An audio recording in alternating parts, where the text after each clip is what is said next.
PT Liga Indonesia Baru, operator kompetisi Liga 2, berencana kembali menggulirkan kompetisi kasta kedua tanah air dengan format dua wilayah seperti musim sebelumnya.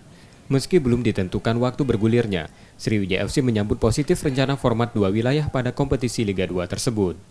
Format dua wilayah, Sriwijaya mengaku lebih menguntungkan mereka dari sisi teknis karena dapat menyusun strategi khusus.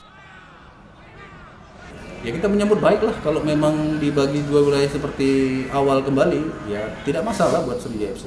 Keuntungannya memang kita lebih dari sisi strategi ya, bisa mengatur ya, artinya secara teknis strategi yang kita buat untuk home away itu bisa diatur kapan kita misalnya harus mempertahankan. Ya kemungkinan misalnya di tempat yang memang kita tidak akan dapat nilai, ya tentu harus mempertahankan nilai 1 misalnya, atau home kita harus ambil semua misalnya kayak gitulah. Kira keuntungannya lebih kepada strategi, itu lebih mudah mengatur strateginya. Format kompetisi dua wilayah juga dinilai Sriwijaya FC dapat menghemat pembiayaan klub saat laga kandang maupun tandang. Nur Muhammad, Kompas TV, Palembang.